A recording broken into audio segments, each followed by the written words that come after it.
Bismillahirrahmanirrahim. Nahmaduhu wa nusalli ala rasulihil kareem amma ba'd. Our today's topic is particles of interrogation. In Arabic, we say adwatul istifham, literally means tools of interrogation or instruments of questioning. In Arabic, these are of two types, huruf al-istifham and small istifham. Huruf al-istifham, we have only two, hal and a. And these huruf are used for yes, no questions. For example, if I say, is this a pen? Answer will be yes. If I say, is this a pencil? Answer will be no. If I say, what is this? Answer cannot be yes or no. Although the first type of answers may also be elaborated by saying, yes, this is a pen, no, this is not a pen, but usually yes and no suffices. So here I have certain examples. Hal anta min London? Are you from London? So this is a jumla ismiya. Anta is a noun, it's an ism, and we have added hal before this sentence. Hal may also be added before jumla failure. Hal tazhabu ilal maktabi? Are you going to the office? So this hal word, which is a standalone word, or we can say a spoken question mark, is added before a sentence, just like English words we use at the beginning of sentences, such as why, when, how, what, etc. So we may also use in place of hal a. A is not clearly a complete word, it's more like a prefix. So means the same, which means asking for what question. Tazhabu ilal maktabi? Are you going to the office? However, unlike hal, may also be used for negative questions. For example, we can say, ala tashabu ilal maktabi? Are you not going to the office? So for this kind of negative question, hal is not used. So this question, hal tazhabu ilal maktabi, we can ask in three different ways here. We can say, hal tazhabu ilal maktabi? Atashabu ilal maktabi? Tazhabu ilal maktabi? In the last one, I have made simple use of intonation to clarify that this is a question, not a statement. Let us look at this example from Quran. Wahal ataka hadisu Musa. This is Surah Taha, which is Surah number 20, and this is ayah number 9.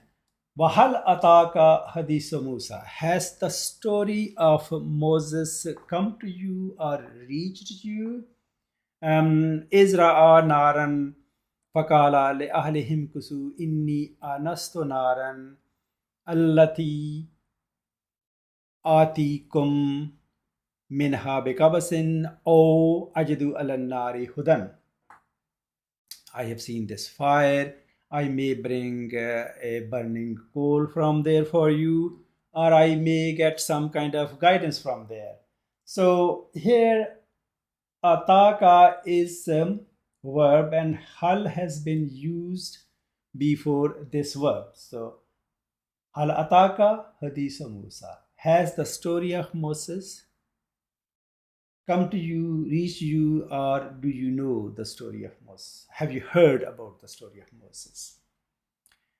I have another example here where a has been used rather than hal, and that is Surah Yusuf, ayah number 90. Surah Yusuf is Surah number 12 in Quran. Here, this is a part of the ayah, a innaka la anta Yusufu.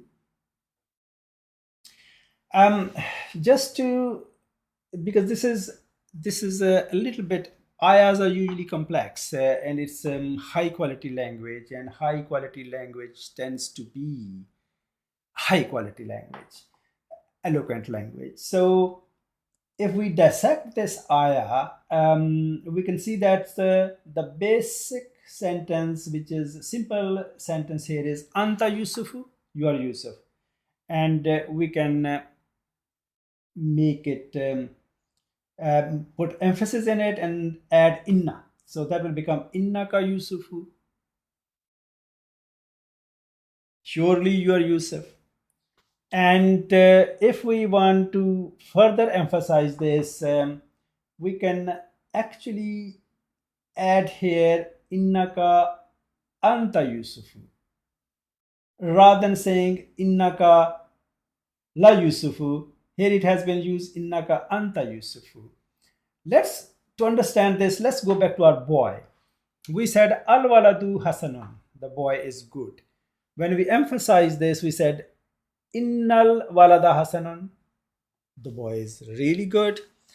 And then we further emphasized this and we said al waladu la hasanun. We added lam of tawkid here and said boy is really, really good. The boy is definitely good. But there is another way of, a different way of making the same point, making it important, or putting emphasis on it is, that's another way we can say it, al waladu huwal hasan. So what we have done here is that between mubtada and khabar, we have brought the relevant zamir, the pronoun. You know, we are talking about boy as a third person, and boy is masculine and singular. So the first zamir, when we start from third person, that is masculine, singular, and clearly in third person. So we say huwa, huma, hum, hiya, huma, hunna, anta, antuma, antum, anti, antuma, antunna, ana, nahnu. So to put this kind of emphasis here, we bring the relevant zamir between mubtada and khabar and make khabar definite. So al waladu huwal hasanu, it's not hasanun anymore, huwal hasanu, huwa al hasanu. That's what it is. So we can translate that as the boy is the one who is good. Only the boy, which we're talking about a particular boy, only the boy is good. Boy is the one who is really good. So that kind of emphasis is there in this sentence. Similarly, innaka anta Yusufu. So we have brought that relevant zamir, which anta in this case, you, and Yusuf is already definite, so we can't make it more definite by putting al on it. So innaka anta Yusufu, of course you are Yusuf, you're really Yusuf.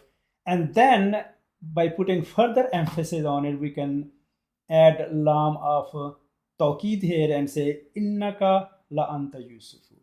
And his brothers, when they came this time, and the way the conversation went, because they have been coming to him in the last 2 years, they came several times, and this time the way the conversation went, it transpired they came to know that he probably is Yusuf. So they asked him, you know, when there is a overwhelming feeling of awe, or you're really surprised, shocked, and when your eyes are open and mouth is open to a certain extent as well, it's that kind of expression here when we put question mark here. Innaka la anta Yusufu, are you really Yusuf?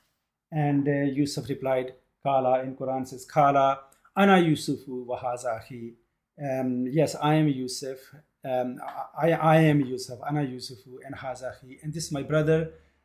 His brother Benjamin was also sitting alongside with him at that point in time, at that particular place. So that's how the conversation went, and you can see the surprise which they asked this, the astonishment, the amazement, how that amazement has been brought in this ayah. So that's the beauty of Quran.